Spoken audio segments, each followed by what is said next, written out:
তো hello guys, তোমরা সবাই আশা করি ভালোই আছো।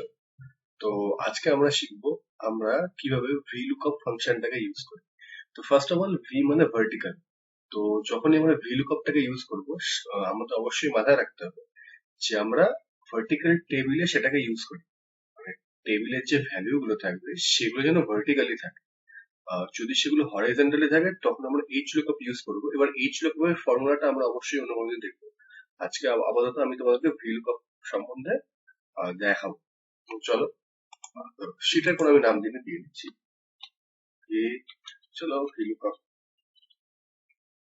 ওকে, তো গাইস লেটস স্টার্ট। তো দেখতে পাচ্ছ আমার কাছে এখানে একটা প্রোডাক্টের রেঞ্জ আছে অ্যাকচুয়ালি। তো সাপোজ তুমি কোনো এমআইএস এক্সিকিউটিভ বা ধরো খুব বড় বড় স্টোরে যখন ইউজ হয় তখন তাদেরকে বলা হয় যে সাপোজ শু এর দাম কত আছে। তো টু দেখো, তো আমরা ফার্স্টে কি করি, দেখি শু আছে এত, তার প্রোডাক্ট কোড এত, প্রাইস হচ্ছে এত। তো এখানে তো সাপোজ আমি জাস্ট এই 7টা প্রোডাক্টের আমি নাম লিখেছি সাপোজ। তো যেখানে অ্যাকচুয়ালি কাজ হয় মানে এমআইএস এ, সেখানে প্রচুর ডেটা থাকে, প্রচুর ডেটা থাকে। তো সেখানে তো মানে উপরে খুঁজে স্ক্রোল করে দেখাটা সম্ভব নয়। তো তখন আমরা VLOOKUPটাকে ইউজ করতে পারি যখন ডেটাটা ভার্টিক্যালি আছে। এটা সবসময় মাথায় রাখবে, যখন ডেটাটা ভার্টিক্যালি আছে। ওকে, তো লাইক আমরা সাপোজ এখানে হচ্ছে যে আমরা মোবাইলের দামটা বের করবো। সরি, মোবাইল ছিল, সাপোজ ব্যাটারির দামটা আমরা বের করবো। কত আছে এখানে, লাইক ধরে রাখো এখানে তোমাদের প্রাইস দেওয়া আছে প্রোডাক্ট, আর বলেছে যেটার প্রাইস কত হবে। তো সিম্পলি এখানে কনভিন্স করলাম, অপশন বুঝলাম। তো ব্যাটারির দাম, তো আমরা টেবিল থেকে ব্যাটারির দাম খুঁজবো। তো চলো, ইজিকাল টু দিলাম, প্রতিটা ফর্মালি এখানে ইজিকাল টু দিতে হয়। ভি লুক, তো প্যারেন্থেসিস অন করলাম। ফার্স্ট সার্চ কি, মানে আমি কোথা থেকে নিতে চাই, আমি কি খুঁজতে চাই। ওকে, তো আমি এই সেলে যেটা আছে, এই সেলে যে নামটা থাকবে আমি সেটাই খুঁজতে চাই। তো সেই সেলটাকে সিলেক্ট করলাম, কমা দিলাম। দেন কি আছে দেখো, রেঞ্জ, কোন রেঞ্জে আমরা রাখতেছি। তো এইটা আমাদের চার্ট আছে টেবিল, এই টেবিলের মধ্যে আমরা খুঁজতে চাই, এটা বলা হচ্ছে রেঞ্জ। দেন কি হচ্ছে ইন্ডেক্স, ইন্ডেক্স মানে হচ্ছে আমরা আমরা কোন কলামের মধ্যে খুঁজতে চাই। এখানে প্রাইস আছে, তো প্রাইস কোন কলামে যাবে, 1 2 3 4, 4 নম্বর। তো আমরা দেবো 4 নম্বর। ওকে, দেন কমা দিলাম। এবারে কি হচ্ছে, ইজ সর্টেড। তো এখানে ইজ সর্টেড বলতে এখানে আমরা দু ধরনের ভ্যালু ইউজ করি। একটা হচ্ছে যেটা এক্সাক্ট ম্যাচ হয়, একটা হচ্ছে যেটা অ্যাপ্রোপ্রিয়েট ম্যাচ হয়। তো এখানে আমরা যেহেতু এক্সাক্ট ম্যাচে কাজ এখন শিখবো, অবশ্যই ওয়ানটা নিয়ে আমরা কাজ করবো অ্যাপ্রক্সিমেট ম্যাচ, বাট এখন আমরা এক্সাক্ট ম্যাচ নিয়ে আছি। তো আমরা এক্সাক্ট ম্যাচে আমরা দিলাম 0। ওকে, তো অ্যানালিসিস ক্লোজ করলাম, এন্টার বললাম। দেখো battery price is absolutely correct 38। তো আমরা চেঞ্জ করলাম, সাপোজ ক্যামেরা, ক্যামেরা দেখো ক্যামেরা কত, ক্যামেরা এখানে $123। Okay, then let's go for charger, charger 54। এবারে দেখো যখন আমি এটাকে ডিলিট করে দিচ্ছি, এখানে একটা এন এ সাইন আসছে। ওকে, যেহেতু এখানে লুকআপ ভ্যালু নেই, তো সেই এন এ সাইনটা দেখতে খুব একটা বেশি মানে জুতসই হয় না। তো অবশ্যই এটাকে সরানোর একটা উপায় আছে, যেটা আমি তোমাদের অবশ্যই পরে বলছি। ওকে, তো সাপোজ দেখো প্রোডাক্টে, তো এখানে এগুলোতে কাজ হয়। তো ওখানে আমরা একটা টেবিল দিই, আমরা দেখি এবার এটাকে আমরা কিভাবে ইউজ করতে পারি কতটা। লাইক প্রোডাক্ট আছে, প্রাইস আছে। তো প্রোডাক্টে আমরা প্রাইসে তো আমরা VLOOKUP ফর্মুলাটাকে ইউজ করবো। Okay, is equal to VLOOKUP bracket on, search key, এই সিরিজের যেটা থাকবে সেটা, কমা দিলাম। রেঞ্জ, এটা আমার রেঞ্জ। ওকে, দেন কমা দিলাম। ইন্ডেক্স, প্রাইস 4 নম্বর ইন্ডেক্সে আছে। ওকে, দেন এক্সাক্ট ম্যাচ 0 0। ওকে, অ্যান্থিসিস বন্ধ, ক্লোজ করলাম।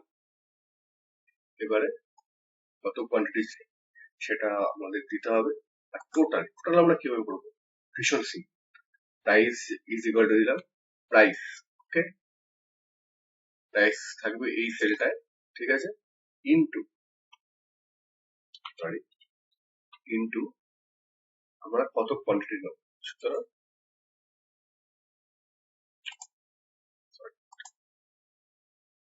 sorry guys,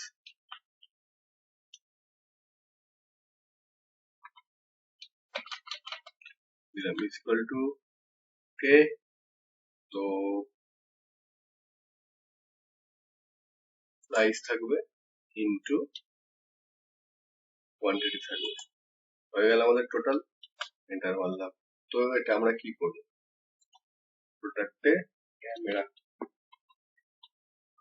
দাম বেরিয়ে গেল, কত কোয়ান্টিটি, সাপোজ দুটো 123, দুটো কোয়ান্টিটিতে 246। তো সাপোজ আমি লাইক ব্যাটারি চাই সাপোজ 10টা কোয়ান্টিটি, তো ব্যাটারির দাম হচ্ছে $38, 10টা কোয়ান্টিটি, আমরা টোটাল নিলাম কত 380 টোটাল। এবার আমি তোমাকে যেটা দেখাবো সেটা হচ্ছে ডেটা ভ্যালিডেশনের সাথে কিভাবে VLOOKUPটাকে আমরা ইউজ করতে পারি। তো হোয়াট ইজ ডেটা ভ্যালিডেশন, তো চলো দেখাচ্ছি তোমাদেরকে।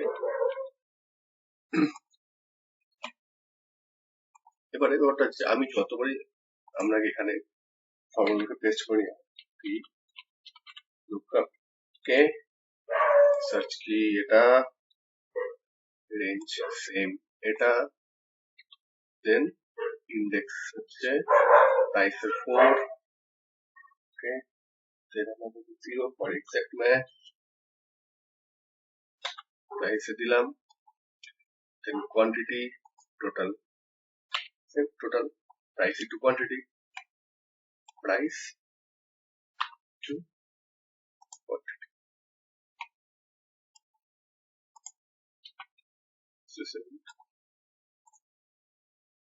equals to quantity same price. হলো, এবারে ডেটা ভ্যালিডেশন কিভাবে ইউজ করতে হবে। তো দেখো আমরা যতবারই কোনো প্রোডাক্টের নাম চাইছি আমাদের সিলেক্ট করতে হচ্ছে, যেটা টাইপ করতে হচ্ছে, যেটা অনেকটা সময় সাপেক্ষ। তো আমি করবো কি, সিম্পলি দেখো ডেটা ট্যাবে যাব, এখানে দেখো ডেটা ভ্যালিডেশন আছে, ওকে, সিলেক্ট ফ্রম রেঞ্জ আমরা সিলেক্ট করব, এন্টার রেঞ্জ ফর্মুলা, সেখানে আমরা এগুলোকে সিলেক্ট করব, যে কটা সেলে আমার প্রোডাক্টের নাম আছে, ওকে করলাম, সেভ করলাম।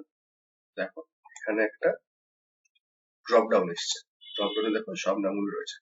তারপর তোমার ব্যাটারি চাই, কোয়ান্টিটি চাই 25টা, সিম্পল, দেন শুজ 10টা, ইজি, ওকে। এবারে আমি এটা তোমাদেরকে দেখাবো বলেছিলাম যে এই এনএ লেখাটা, মানে যেটা এরর দিচ্ছে, এটাকে কিভাবে আমরা তুলতে পারি যখন কিছু না থাকবে। বিকজ যেহেতু VLOOKUP এর আমরা যেখানে লুকআপ ভ্যালুটা খুঁজছি সেখানে কিছু নেই, সেটাকেই এখানে একটা এরর দিচ্ছে, এটাকে একভাবে সরানো যায়। চলো আমরা এখানে ফার্স্টে সেরকম এটা ডেটা ভ্যালিডেশন থেকে আমরা একটা ড্রপ ডাউন তৈরি করে নিই, সেম যেরকম ওখানে করলাম। ভালো, দিলাম, এটা এলো শুধু, এটা ক্লোজ কিছু নেই, তখন এখানে ইন্ডেটা শো করছে। এবার একটা ফর্মুলা আছে যেটাকে আমরা ইফ এরর বলি, এবার এটা নিয়ে অবভিয়াসলি আমরা পরে যাব।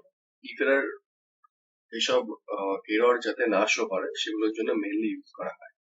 তো আমরা কিভাবে ইফ এরর ফরম্যাটে লিখবো সেটা হচ্ছে, দেখো ফরম্যাটে আমরা গেলাম, VLOOKUPটা রইল, তার আগে আমরা ইফ এররটাকে ইউজ করবো, ওকে, অ্যাক্সেস অন করলাম, VLOOKUP ওর মধ্যেই রইল। ইফ এরর মানে হচ্ছে যদি এরর দেখায়, দেখো ইফ এররের ভ্যালুতে কি আছে, ইফ এরর মিনস হচ্ছে ইফ এরর ভ্যালু হচ্ছে ওটা, যদি ভ্যালু ওটা থাকে, যদি সেটা এরর দেখায়, তাহলে আমরা বলতে পারি যে আমরা কিছু দেখাবো না। তো আমরা সিম্পলি মানে ব্ল্যাঙ্ক রাখবো, ডাবল কোটেশনের মধ্যে একটা ব্ল্যাঙ্ক দিলাম, একটা কোটেশন দিলাম, দেন স্পেস দিলাম, দেন আবার কোটেশন বন্ধ করলাম, প্যারেনথেসিস ক্লোজ করলাম, দেন প্রাইস ট্যাগ চলে গেল, ওকে, ক্যামেরা, মোবাইল, চার্জার, ওকে, অল গুড। এবারে সাপোজ আমি করতে চাইছে না,